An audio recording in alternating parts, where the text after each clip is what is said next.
good to have you join us. This is Sports Tonight. We're broadcasting live from Channels TV Sports Center in Lagos, Nigeria. I'm Austin Okonakwan. On the show tonight, we'll take a look at what's going down in our world of sports. So much is happening in the English Premier League. Liverpool once again blew a chance to, consolidate their lead on top of the table in the Nigeria Professional Football League. After match day 6, Aqua United got back to winning ways. We also saw Abia Warriors going away from home to stun the impressive FC Ifeanyi Uba. We love it in the Nigeria Professional Football League. So we'll take a look at match day 7. We are also showing love to Nigerian teams on the continent. What a story. Were you disappointed with Lobby Stars? No. Let's move on. It's football. Let's see what they can do in upcoming games. Also, Enugu Rangers. I spoke to Coach Benga Ogumbote after that. He says he loves it. He loves what he's seeing, and he's hoping that his team will sustain the momentum. That's in the CAF Confederation Cup and in the CAF Champions League. Also on the show tonight, we'll take a look at what's going down in the Amateur Bodybuilding and Fitness Federation of Nigeria. Remember those guys? We brought them about, I think sometime last year. They told us about their programs. Those big guys, that they build and all of that, and try to tell us the essence of fitness. So we'll unveil the plans for 2019 by the federation. It's not a federation that we talk about all the time, but if you follow their programs, particularly as regards fitness, you enjoy a whole lot of things. They have a theme tied around nutrition for 2019. The president of the federation is with us in the studio. He's going to break down their plans for us in 2019 and then how we can promote the fitness culture in Nigeria. I'm looking forward to that discussion. You should also work with us on that. Marathons in Nigeria are beginning to do so well. Just this Saturday, over the weekend, we saw the 4th edition of the Lagos City Marathon. What a story. It has an IWF bronze label, and for the organizers of the competition is to get better and better. So we'll review the 4th edition of the Lagos City Marathon. What are the lessons they need for the development of marathons in the country? I also listened to the Honorable Minister for Youth and Sports after the Lagos City Marathon. He said, look, that he loves what he's seeing. He loves the turnout, that the youths are jumping into it. And so he charged states. He said, look, let's see ways that we can invest in more marathons. Remember, we have the Okpekpe International Road Race. That one has a silver label from IWF. They're holding on to it and they're doing their thing. Just last year, Enugu launched the Coal City Marathon. I know there's also one in Ibadan. So we're just looking at ways we can empower the youth, look at ways that we can tell the world that Nigeria can actually be a global leader in sports development. We'll take a look at the 4th edition of the Lagos City Marathon on the show tonight.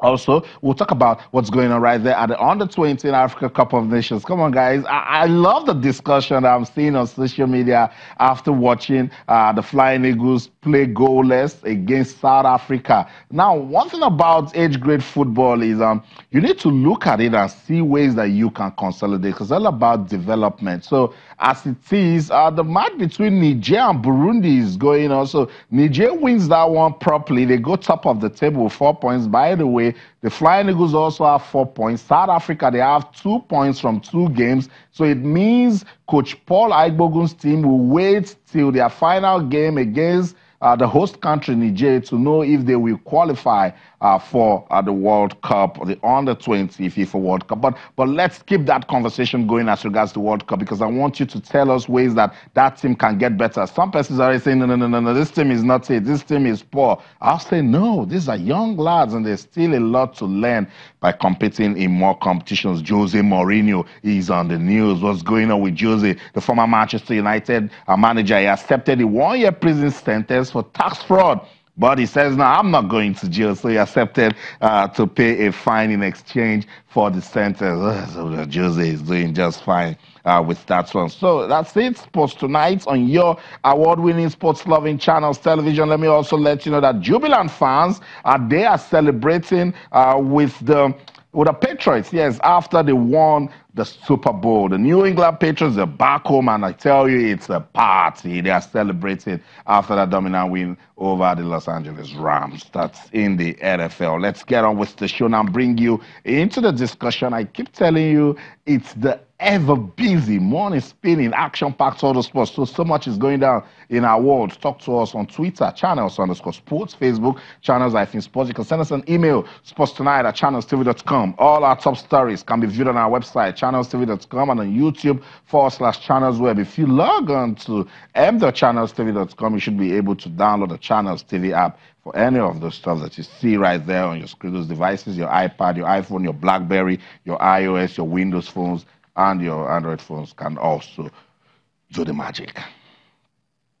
Before we bring on our guest on the show tonight, let me give you this information that you can use as part of efforts to ensure the successful hosting of the 20th edition of the National Sports Festival in March 2020. I love it. It has 20 all over it. The Minister of Youth and Sports, on behalf of the federal government, they have signed a memorandum of understanding with the host state, Edo State. That's it right there. The Minister for Sports, Barrister Solomon Dalong, is the Executive Governor of Edo State, Godwin Obaseki. The Minister for Youth and Sports expressed optimism that Edo State has enough facilities to put up a successful festival.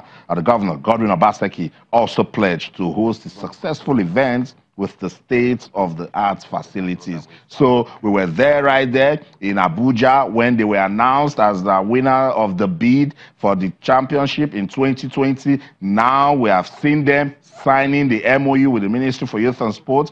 That's the man right there, Philip Shaibu, the Deputy Governor of Edo State. Last season was a registered player with Bendel Insurance. Now they are in the top flight. So Edo State, it's more like a path to greatness once again with sports development. So let's wish them well. They know it's a big project.